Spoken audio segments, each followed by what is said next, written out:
Evet arkadaşlar, hepinize merhaba. Adana bölgesinden hepinize saygı ve sevgiler sunuyorum. Biliyorsunuz direksiyon eğitimlerimizin içerisinde mutlaka park yapılmaktadır. Bu parkı yapmak için size anlatabileceğim önce kurallar, sonra uygulama olarak göstereceğim. Park yapacağımız alan gördüğünüz gibi iki çizgi, yani iç kısmında arabamızı paralel park yapacağız. Park alanımızın genişliği budur. Şimdi arabamızın genişliğini görelim. Arabamızın genişliği ise bu büyüklüktedir. Burada sizin parkta olmazsa olmaz dediğimiz, dikkat etmeniz gereken bazı şeyler vardır. Park yapacağımız alana birincisi kesinlikle yakın gelmemiz gerekiyor. Çünkü her bir duba bir arabanın başlangıcı ve bir arabanın sonu olarak arz ediyoruz. Buradan geleceğiz ileri doğru, bu boşluğa arabamızı park edeceğiz arkadaşlar. Şimdi ilk hamlemizi gösteriyoruz. Herkes var dışarıdan çekeceğim, dışarıdan çekeceğim. Evet, şimdi arabamız çalışır durumda. Emniyet kemerimizi taktık. Görüyorsunuz park yerimizi.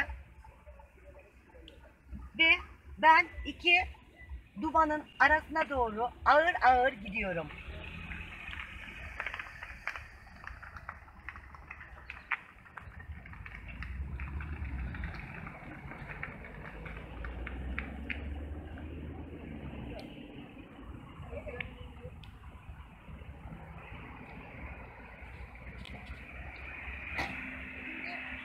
Arkadaşlar, burada yapmamız gereken sağ ve sol aynalarımızı, arka tekerleri görecek şekilde ayarlayacağız.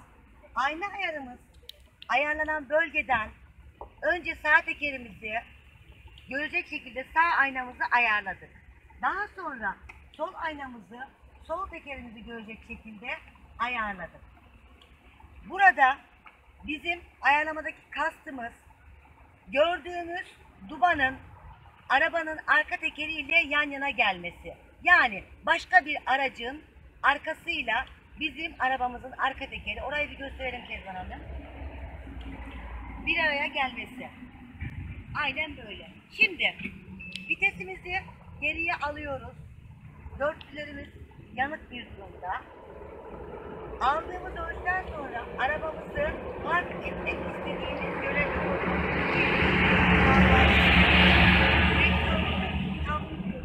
daha sonra çizeme olayıyla ağır ağır geriye doğru gidiyoruz arkadaşlar.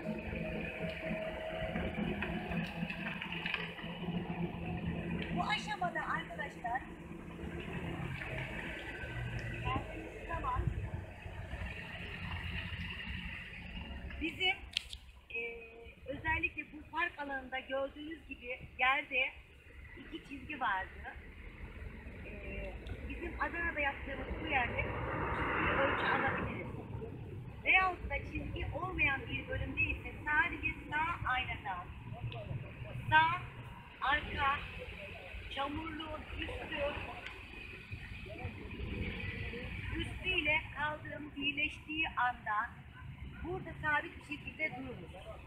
Arabamızın direksiyonu şu anda siz de biliyorsunuz ki tamamen park edeceğimiz yere sağa doğru kırılıyor. Fakat tekerlerimiz şu anda diğer tarafa doğru tam kırma dediğimiz işlem ile kırıyoruz.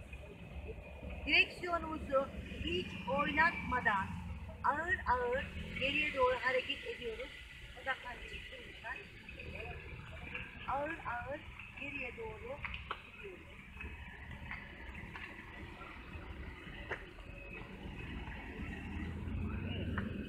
Arka kaldırıma değmeden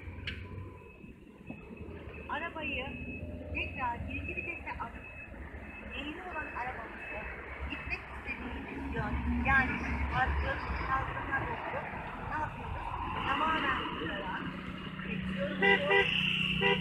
frenden kaldırıp önce, sonra hafif düzeneyle ağır ağır arabamızı yerleştiriyoruz ve aynadan baktığımız zaman arabamız kaldırımla paralel olduğunda parkımızı tamamlıyoruz. Arabanın içerisinde bizim vitesimizi bir kez geri, bir kez ileri, bir daha geri atmamız gerekebilir. Böyle durumda bu bizim yasalda 2 geri bir ileri hakkımız var demektir. Boşa alıp el freni çektikten sonra direksiyonumuzu yarım tur, üstüne bir tur daha çevirip düzeltiyoruz. Ve arkadaşlar parkımızı bitiriyoruz. Şimdi dışarıdan bir bakalım. Evet, gördüğünüz gibi önümüzde küçük yarım bir adım var. Çizgimizin iç bölgesinde kaldırıma vurmadık ve arkada da aynen gördüğünüz kadar bir genişlik var. Hepinize başarılar diliyorum hayatınızın her aşamasında. Hoşça kalın.